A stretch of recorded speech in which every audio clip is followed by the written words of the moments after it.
Everyone, welcome back to day 2 में। कल हमने गोल्ड चार्ट को एनालाइज किया था और मैंने आपको कम्प्लीटली सेटअप भी बताया था कि किस जोन पे आएगा तो मैं यहाँ से ट्रेड लूंगा। लेकिन मार्केट कल उस जोन पे आया भी, हमारा एंट्री भी बना, लेकिन मैंने कोई भी ट्रेड नहीं प्लान किया। क्योंकि लिए जब मार्केट बना था तो उस टाइम पे मैं मार्केट में अवेलेबल नहीं था, इसीलिए मैं कोई भी ट्रेड नहीं लिया। लेकिन उसके बाद क्या हुआ, मार्केट थोड़ा सा स्लाइडी ऊपर गया, फिर वापस जो जोन पे हमने प्लान किया था मार्केट उसी जोन पे था। लेकिन फिर भी मैंने कोई भी ट्रेड नहीं लिया क्योंकि लिए मुझे कॉन्फिडेंट अंदर से नहीं आ रहा था। और मेरा एक सिंपल सा रूल है, अगर आप जिस टाइम पे ट्रेड बन रहा है उस टाइम पे अगर हो तो आप ट्रेड ले लीजिए। अगर आप उस टाइम पे नहीं हो, उसके बाद ट्रेड बन रहा है, तो मैं जनरली 90% चांस में ट्रेड नहीं लेता हूँ, लीव ही कर देता हूँ। इसीलिए मैंने कोई भी ट्रेड को फोर्स नहीं किया। जरूरी नहीं है कि जो भी मूवमेंट होगा वो आपको कैप्चर करना ही है, और ये भी जरूरी नहीं है कि जो तुम्हारा परफेक्टली सेटअप है उसको भी आपको हमेशा लेना ही। परफेक्ट सेटअप भी कभी कभी आपको छोड़ना पड़ सकता है। आज हम गोल्ड को एनालाइज भी करेंगे कि हमको अगला कब ट्रेड मिल सकता है। उसके साथ में हम एनालाइज करेंगे बिटकॉइन और इथेरियम में, क्योंकि ये तीनों मेरे वॉच लिस्ट में होता है और जनरली मैं ये तीनों में ही ट्रेड प्लान करता हूं। तो चलिए अब ज़्यादा देर नहीं करते हैं, सीधे हम अपने चार्ट पे तरफ चलते हैं। ओके, आप सब देख सकते हैं ये गोल्ड का 1 आवर टाइम फ्रेम का चार्ट है। पहले हम गोल्ड को एनालाइज कर लेते हैं कि कल हमने क्या कहा था, मार्केट उसको फॉलो किया या नहीं। उसके बाद हम एनालाइज करने वाले हैं बिटकॉइन और इथेरियम को, जो मेरे वॉच लिस्ट में। अगर ध्यान से मेरा कल का वीडियो आप लोगों ने देखा होगा तो मैंने आपको कहा था कि यहाँ से हैमर जैसा कैंडल बन रहा है, यहाँ से चांस है मार्केट 50% ऊपर जाए, नहीं तो मार्केट जो ये लेवल है उसको लिक्विडेट करके मार्केट ऊपर जाएगा, उसका 50% चांस है। मैंने आपको कल ये वीडियो में क्लियर कट कहा था। मार्केट ने यहाँ से ना ऊपर जाके मार्केट यहाँ कहीं पे लिक्विडिटी लेके मार्केट एक हैमर बना के ऊपर जाने के लिए ट्राई किया। जब ये मार्केट ट्राई किया, मतलब जब हैमर बना था, तो इस टाइम पे शायद 330 हो रहा था, तो इस टाइम पे मैं मार्केट में अवेलेबल नहीं था। उसके बाद मैं जब मार्केट में आया तो मार्केट में इतना बड़ा मूवमेंट आके यहाँ कहीं पे मार्केट रात के टाइम पे साइडवेज हो रहा था, तब मुझे कॉन्फिडेंट नहीं आया कि मैं यहाँ से ऊपर का डायरेक्शन का ट्रेड लूँ, इसीलिए मैं कोई भी ट्रेड नहीं प्लान किया। इस केस में और एक चीज़ देख सकते हो कि अगर मार्केट में यहाँ हमने एंट्री लिया होता तो स्टॉप लॉस यहाँ रहता, तो हमारा स्टॉप लॉस ही हो जाता। लेकिन ये गलत है। मैं जनरली स्टॉप लॉस इतना छोटा नहीं रखता हूँ, वो भी स्पेशली गोल्ड में, वो भी मैं 1 आवर पे टाइम फ्रेम पे यूज़ करता हूँ, तो इसलिए कभी भी नहीं रखता हूँ। मैं जनरली स्टॉप लॉस अपना इस जोन के आसपास रखता, नहीं तो 20 पॉइंट्स तो मिनिमम रखता है। अगर इस जोन के आसपास मैंने अपना स्टॉप लॉस रखा होता तो मार्केट ने अभी हमारा स्टॉप लॉस नहीं हिट किया होता। लेकिन कोई बात नहीं, हमने कोई भी ट्रेड प्लान नहीं किया।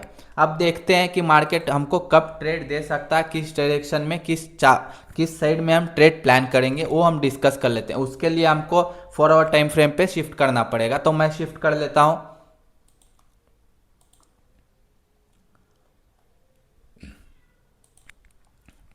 ओके, आप सब देख सकते हैं यहाँ कहीं पे 4 आवर का चार्ट है। मार्केट में अगर आप ध्यान से देखोगे तो मार्केट यहाँ से कहीं अप डायरेक्शन में गया, फिर मार्केट नीचे आया, फिर मार्केट ऊपर गया। यहाँ से अगर मार्केट का स्ट्रक्चर देखा जाए तो मार्केट इस जोन के आसपास जाकर फिर से एक नया हाई बनाना चाहिए था। ये हो जाता लोअर लो, ये हो जाता हायर। लेकिन मार्केट ने क्या किया, मार्केट वहाँ से ऊपर जाके मार्केट नीचे गिर रहा है। मार्केट नीचे गिरने के साथ जो ये लो है उसको मार्केट ने ट्रैप कर रहा है, मतलब लिक्विडिटी ले चुका है, लेकिन मार्केट यहाँ से ऊपर नहीं जा रहा है। तो इस केस में मैं कोई भी अब जो आगे अपसाइड का ट्रेड मिलेगा उसमें मैं बिल्कुल इंटरेस्टेड नहीं हूँ, क्योंकि मैंने एनालाइज किया और जब मार्केट ऐसा कुछ साइडवेज हो जाता है तो मार्केट मुझे ज़्यादा ट्रैप करता है, मेरे स्ट्रैटेजी को ज़्यादा ट्रैप करता है। इसीलिए मैं चाहता हूँ मार्केट यहाँ से कहीं पे जाए, एक नया हायर हाई बनाए और मार्केट मुझे एंट्री दे तो लूँगा, नहीं तो मार्केट सिंपल जो है इसका लो है, लो बनाया इस कैंडल का, उसको मार्केट क्लोज कर दे। मार्केट अगर इसको नीचे के क्लोज कर देगा तो मैं डाउन साइड का तरफ ट्रेड के प्लान करने के लिए रेडी हो जाऊंगा। मुझे लगेगा कि मार्केट नीचे आ सकता है, मेरा वो सेटअप कहता है, मैं जो एनालाइज करता हूँ वो कहता है। तो इसीलिए मैं अपसाइड के लिए कोई भी प्लान नहीं करूंगा। डाउन साइड के लिए जब प्लान करूंगा, जब मार्केट इसके नीचे आकर क्लोजिंग करेगा तब भी मैं प्लान करूंगा। कोई भी अगर ट्रेड मैं ले रहा हूं, ट्रेड अगर मिलेगा तो मैं आपको 100% दोनों रिलेटेड में वीडियो बना के अपडेट करूंगा ही, इसलिए आप मुझे फॉलो भी कर सकते हैं। ये तो हो गया गोल्ड का चार्ट और हमने जो कल एनालाइज किया था उसके बारे में। अब हम एनालाइज करते हैं बिटकॉइन और इथेरियम। बिटकॉइन और इथेरियम एनालाइज करने से पहले मैं आपको बताना चाहता हूँ कि मैं जनरली बिटकॉइन में ट्रेड नहीं प्लान करता हूँ, मैं जनरली प्लान करता हूँ ट्रेड इथेरियम में। लेकिन बिटकॉइन बड़ा भाई की तरफ है, इसीलिए अगर बिटकॉइन अपसाइड में जाएगा तो बहुत चांस है इथेरियम भी अपसाइड में ही जाएगा। बिटकॉइन डाउन साइड में जाएगा तो बहुत चांस है इथेरियम भी डाउन साइड में ही जाएगा। इसीलिए मैं बिटकॉइन को एनालाइज करता हूँ, लेकिन मैं एंट्री इथेरियम पे ही लेता हूँ और उसका भी रूल्स है, मैं आपको आगे समझाऊंगा। तो चलिए पहले हम एनालाइज कर लेते हैं बिटकॉइन को। बिटकॉइन का 4 आवर का चार्ट यहाँ पे डाल चुका हूँ। यहाँ पे अगर आपने ध्यान से मार्केट को देखा होगा तो मार्केट फिलहाल के लिए अप ट्रेंड में ही है, मतलब मार्केट इस जोन के आसपास कहीं पे अप ट्रेंड में था। लेकिन अब एनालाइज करोगे तो मार्केट ऑलरेडी एक डाउन ट्रेंड दे चुका है। जिस हिसाब से मैं एनालाइज करता हूँ मार्केट स्ट्रक्चर, उस हिसाब से तो यहाँ कहीं पे डाउन ट्रेंड हो जाना चाहिए था। लेकिन मान के चलिए कि ये सब नहीं यूज़ करते हैं, सब generally market structure normal use करते हैं, उसके हिसाब से भी मार्केट यहाँ कहीं पे जाके इसको क्लोज करना चाहिए था, लेकिन मार्केट ने नहीं किया।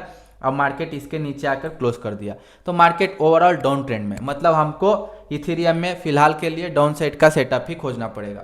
डाउन साइड का सेटअप हम खाली मार्केट एनालाइज करके बिटकॉइन में अप साइड का है डाउन साइड का है उसके हिसाब से नहीं खोजेंगे, हमको साथ में डाउन साइड में इथेरियम का भी चार्ट चाहिए। अगर वो कंफर्म करेगा तब भी हम कोई भी डाउन साइड का ट्रेड प्लान करेंगे। या यहाँ तो ओके, आप सब देख पा रहे होंगे कि यहाँ पे मैंने इथेरियम का 4 आवर टाइम फ्रेम का चार्ट खोल चुका हूँ। अगर यहाँ ध्यान से देखोगे तो मार्केट फिलहाल के लिए अप ट्रेंड में ही था, लेकिन मार्केट इसमें भी चांस है कि मार्केट यहाँ से डाउन साइड में हो सकता है। मैंने यहाँ कहीं पे कुछ पिछला ट्रेड्स लिया था, जिस टाइम पे मैं यूट्यूब चैनल नहीं चला रहा था उस टाइम पे मैं ट्रेड लेता था, तो उसका आप देख सकते हो कि मार्केट में टारगेट दिया। ऐसा नहीं है कि हर बार टारगेट ही है, स्टॉप लॉस भी होंगे पीछे जब हम देखेंगे, नहीं तो कभी मैं बैक टेस्ट में आपको दिखाऊंगा तो स्टॉप लॉस भी होता है। लेकिन फिलहाल के लिए कंटिन्यूस टारगेट्स ही है।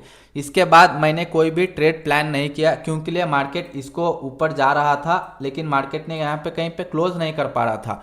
तो मुझे उसी टाइम पे लग रहा था कि अगर मार्केट क्लोज नहीं करेगा, मेरा एनालाइज कर रहा था कि मार्केट डाउन ट्रेंड में शिफ्ट हो सकता है। और यहाँ पे अगर देखोगे तो बिटकॉइन में ऑलरेडी मार्केट ने डाउन ट्रेंड शिफ्ट कर चुका था। तो इससे क्या होगा, बिटकॉइन अगर डाउन ट्रेंड में है और इथेरियम अगर अप ट्रेंड में है तो ऑब्वियस चांस है जीतने का चांस रहेगा बिटकॉइन, तो इसीलिए बिटकॉइन अपने डायरेक्शन में ले जाएगा। मुझे क्या चाहिए, इथेरियम भी डाउन ट्रेंड में है, बिटकॉइन भी डाउन ट्रेंड में, तो मैं इथेरियम में डाउन साइड का ट्रेड प्लान करूंगा। इस केस में अगर अभी देखोगे तो इथेरियम ने डाउन ट्रेंड कंफर्म नहीं किया, बिटकॉइन कर चुका है, लेकिन इथेरियम अगर कंफर्म कर दिया तो हम डाउन साइड का प्लान करेंगे। अगर इथेरियम में देखोगे तो इसके नीचे अगर क्लोज करेगा तो मैं डाउन साइड का प्लान करूंगा, नहीं तो इसके ऊपर अगर क्लोज करेगा तो मैं अप साइड का प्लान करूंगा। लेकिन पॉसिबिलिटी ज़्यादा है कि मार्केट डाउन साइड का प्लान कर सकता है, मतलब डाउन साइड में ही आ सकता है।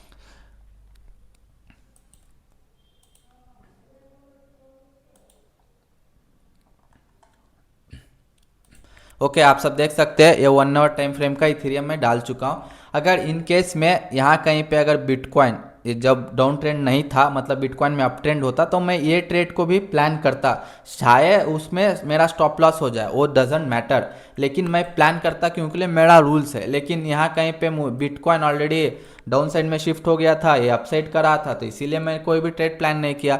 अब मुझे चाहिए कि इथेरियम इसके ऊपर क्लोज करे 4 आवर पे, नहीं तो मार्केट इसके नीचे करे 4 आवर पे, तब मुझे एंट्री दे, तो मैं एंट्री प्लान कर दूंगा इसे कहीं के लिए डाउन साइड के लिए। उसके अलावा फिलहाल के लिए मैं कोई भी एंट्री किसी में प्लान नहीं करने वाला हूँ। ये रहा मेरा सिंपल सा मार्केट एनालाइज वीडियो मान के चलिए। और अगर आपको मेरे साथ जुड़ना है, मैं डेली लाइव ट्रेड कैसे प्लान करता हूं, तो आप मेरे चैनल को फॉलो भी कर सकते हो। मैं यहाँ पे आपको कोई भी सिग्नल नहीं देने वाला हूँ, कोई भी ये नहीं बताने वाला हूँ कि यहाँ से मार्केट ऊपर जाएगा, यहाँ से आपको ट्रेड लेना चाहिए। ये मेरा पर्सनल ट्रेडिंग प्लान है, वही मैं आप सबको साथ में शेयर कर रहा हूँ। और मैं आपको यहाँ पे खाली प्रॉफिट्स भी नहीं दिखाऊंगा, मैं आपके साथ में लॉसेस भी दिखाने वाला हूँ, इसलिए आप मुझे फॉलो कर सकते हैं। उसके अलावा मैं आपको आने वाले वीडियोस में बहुत इंपॉर्टेंट टॉपिक्स भी कवर करने वाला हूँ, जो टॉपिक्स शायद ही कोई यूट्यूब में कवर करते हैं। सब कोई खाली चार्ट एनालिसिस को फोकस करते हैं, इंडिकेटर पे फोकस करते हैं, लेकिन इंपॉर्टेंट यहाँ साइकोलॉजी भी होता है, मनी भी होता है, स्टॉप लॉस प्लेसमेंट भी होता है, वो जनरली बहुत कम यूट्यूबर्स फॉलो करते हैं, मतलब एक्सप्लेन करते हैं, टॉपिक कवर करते हैं। मैं वो सब करने वाला हूँ, इसलिए भी आप मुझे फॉलो कर सकते हैं। और मिलते हैं कोई और अगले वीडियो।